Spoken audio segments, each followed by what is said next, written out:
Arlen Specter's 30-year career in the United States Senate had its final chapter written last night by a congressman and former Navy Vice Admiral named Joe Sestak, who did what a lot of people said couldn't be done. He defeated a longtime incumbent sitting senator in Pennsylvania's Democratic primary. Congressman Joe Sestak joins us now. Congressman Sestak, it's a pleasure to have you back on the show, now as Democratic Senate candidate. Congratulations. Thank you very much. Great to be back. Great to see you again. Do you wish you were running against Rand Paul? Oh, yes. Sorry. Let me ask you if you feel confident that you're going to be able to unify Democrats behind your candidacy after this really hard-fought primary that you had.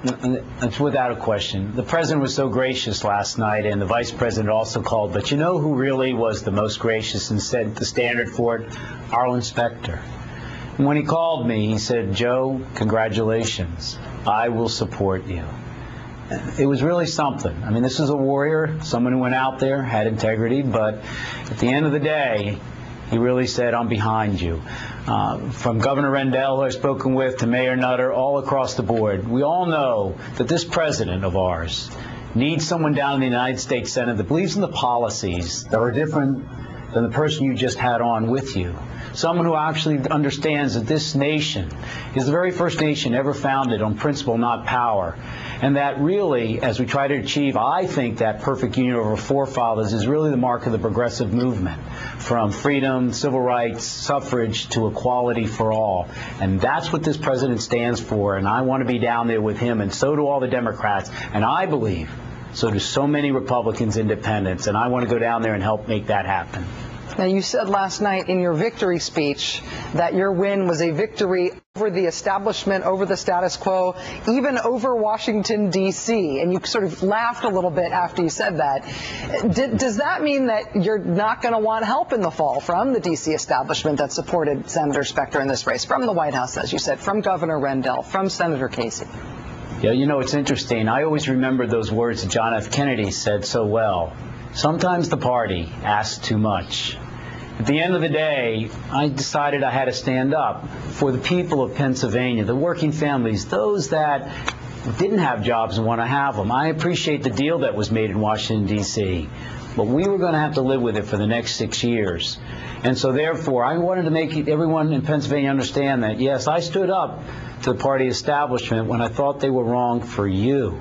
And I just want to reemphasize, at the end of the day, I'm like all Pennsylvanians, pretty independent-minded, but I so believe in democratic principles. But when the party gets it wrong, and I think there are many in Washington on both sides of the aisle that get it wrong, sometimes a bit too worried about their own jobs, rather than doing what's right, rather than helping others. And that's what I'll stand up to do what's right for the people of Pennsylvania. I really believe if I learned anything in the military, it was that I was accountable for my actions, and I'd like to be part of the team that kind of brings that back to Washington, D.C. Not just responsibility, but accountability, and being ready to lose my job with doing what's right. Well, your opponent in November is going to be Republican Pat Toomey, former congressman, former president of the conservative anti-regulation Club for Growth. In terms of that defining strategy for your career in public service and for your political success, how does that square off against Pat Toomey? Do you think that you're going to end up talking most of the time about what Democrats are trying to do in Washington, the success, as you see it, of President Obama's agenda and the Democratic congressional agenda? Are you going to be talking about what's wrong about the Republican choice for America? I think it's going to be two things. First is, and I take this from having been elected in a district that's 55% Republican, 33% Democrat, to where last year all I did was put money in yard signs. Where the first year I had to put $3 million out there in TV ads and others, that they learned to trust me. They didn't always agree.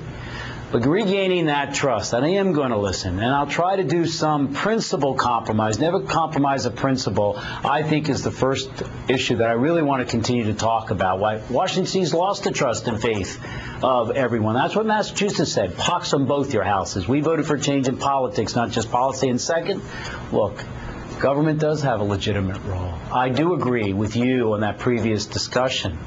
We go and make sure that small businesses have certain health policies so our common enterprise, all our individuals, don't get sick. I think we do stand in this nation for equal rights for everybody. And so I want to make sure that people understand that there is a role, a legitimate job done in the right way that government has to do. And the absence of that during the 8 years of the Bush administration permitted those on Wall Street, where Congressman Toomey worked, and where he actually voted as a congressman to help George Bush take the referee off the football field for Wall Street, let him gamble with the savings of our seniors. And what to Wall Street was a small market correction last year. No. Now for these seniors, it means they're going to be working until they're 75 or 80. And to young couples, they lost the savings for their children to go to college. That's a legitimate, fair referee on the football field that I'd like to make sure people understand, that grand alliance of Americans' character, rugged individualism, and the common enterprise is so important in education, economic, and health security. Pennsylvania Congressman Joe Sestak, now the Democratic candidate for Senate in the great state of Pennsylvania. Thank you so much for joining us tonight, Congressman. Good luck. It's always a pleasure with you. Thanks, Rachel. Thanks.